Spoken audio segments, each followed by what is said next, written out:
अस्सलाम वालेकुम मेरे प्यारे प्यारे दोस्तों। मेरा नाम नौशीन अंसारी। मेरे आज का टॉपिक है उर्दू तकरीर शब मेराज। उम्मीद करती हूँ आप लोगों को पसंद आएगा। तो चलें फिर हम शुरू करते हैं।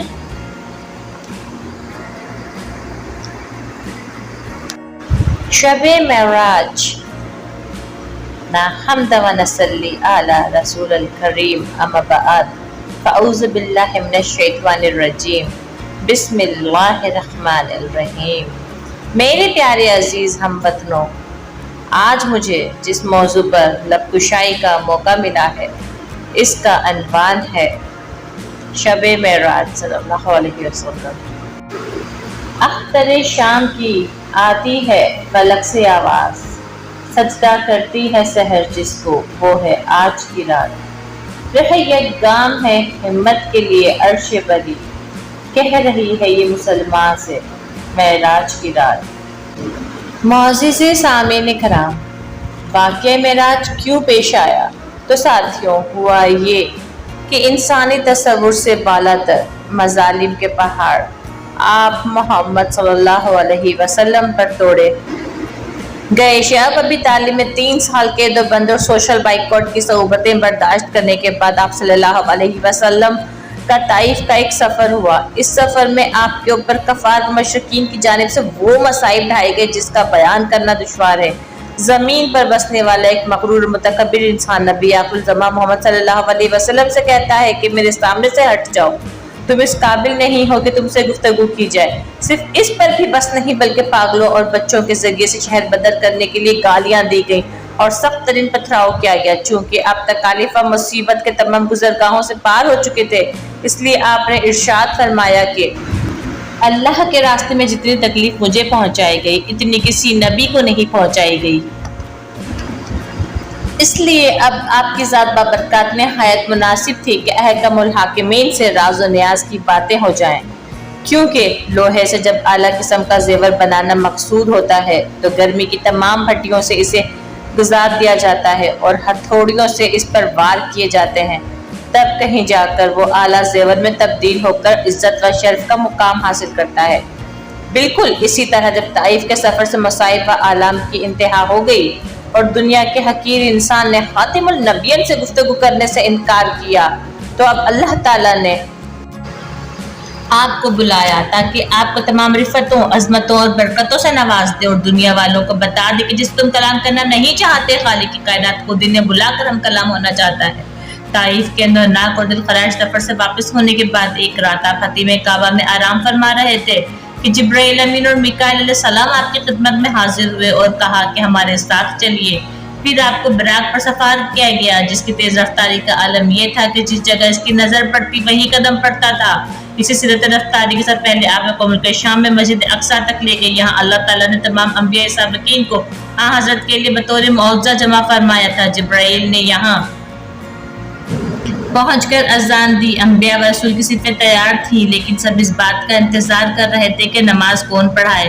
फिर जिब्राइल अमीन ने आपका दस्ते मुबारक पकड़कर आगे कर दिया। आपने तमाम अंबिया व मुरसलीन और मलाइका को नमाज पढ़ाई। यहाँ तक तो आलिम दुनिया की सैर थी जो बराक पर हुई। इसके बाद तरतीब आपको आसमान की सैर कराई गई। पहले आसमान पर हज़रत आदम से मुलाकात हुई और दूसरे पर हज़रत ईसा व यहया, तीसरे पर यूसुफ से, चौथे पर इदरीस से, पांचवें पर हारून से, तो छठे पर मूसा अलैहिस्सलाम से और सातवें आसमान पर हज़रत इब्राहिम अलैहिस्सलाम से मुलाकात की। इसके बाद आप सिदरतुल मुंतहा की तरफ तशरीफ ले गए। सुभान अल्लाह। साथियों, वाक़या मेराज में हमारे लिए क्या हिकमत थी और हमारे लिए इसमें क्या पैगाम है? कुरान व हदीस से अर्श के बाद मखलूक का वजूद साबित नहीं। इससे ये मालूम होता है कि कायनात की आखिरी हद अर्श है। अर्श पर कायनात खत्म हो जाती है। हुज़ूर अकरम सल्लल्लाहु अलैहि वसल्लम को मेराज के सफर में अर्श तक सैर कराई गई। इससे खत्म नबूवत की तरफ इशारा मिलता है, क्योंकि आप भी दुनिया रिसालत की आखिरी हद हैं। आपके बाद अब कोई नबी व रसूल नई शरीयत लेकर आने वाला नहीं और नबूवत व रिसालत आप पर खत्म हो चुकी है। इसके अलावा कोई कौम और उम्मत अपने नबी के अलूम व मर्तबे तक रसाई हासिल नहीं कर सकती। हजूर ने मेराज के मौके पर जमीन और इस ऊपर खुला में मौजूद रेत का ज़र्रात के बराबर सितारों, सैयारों, जिससे भी ऊपर आसमानों और आलिम आखिरत तक का सफर चंद समातों में तय फरमाया। सफर मेराज के जरिए दुनिया साइंस के लोगों और टेक्नोलॉजी में عروج حاصل کرتی دنیا کو یہ باور کرانا بھی مقصود ہے کہ تم سب حضرت محمد کے امتی ہو. تم چاند، مریخ اور اس سے بھی آگے کے جتنے چاہے سفر کر لو، لیکن امتی ہونے کے ناطے کبھی تم اس رفعت اور بلندی کو دور سے بھی نہیں دیکھ سکتے جو حضرت محمد صلی اللہ علیہ وسلم 1500 سال قبل طے کر چکے ہیں. ذرا ہوش کے ناخن لو. حضرت محمد صلی اللہ علیہ وسلم کا معجزہ آج بھی تر و تازہ ہو رہا ہے اور تمہیں حق کی طرف بلا رہا ہے. آؤ اس حق کو سینے سے لگا لو. معراج کے سفر سے جب آپ کی واپسی ہوئی تو انہیں معمولی وقت ہی گزرا تھا. بستر گرم تھا، دروازے کی کنڈی ہل رہی تھی. اے نور مجسم قد زیبائے محمد، آنکھوں میں چھپا لو جو نظر آئے محمد. کرسی پہ بٹھایا انہیں محبوب بنا کر، سب نبیوں میں خالق کو پسند آئے محمد. زنجیر بھی ہلتی رہی، بستر بھی رہا گرم، ایک پل میں سوئے عرش گئے آئے محمد.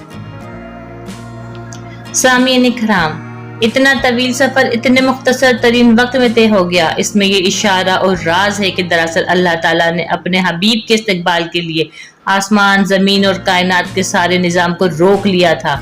جس طرح ملک کا صدر اور وزیر اعظم وغیرہ کسی شہر کے دورے پر جائیں تو وہاں کے سارے نظام اور ٹریفک کو روک دیا جاتا ہے، اس طرح معراج کے سفر میں آپ اللہ تعالیٰ کے دیدار سے مشرف ہوئے اور تحفے تحائف کے بعد یہ عظیم الشان سفر اپنے اختتام کو پہنچا جو آج بھی زندہ جاوید ہے اور دعوت فکر و عمل دے رہا ہے. Thank you for watching. If you like my video, so please like, share and subscribe to my channel. Allah Hafiz.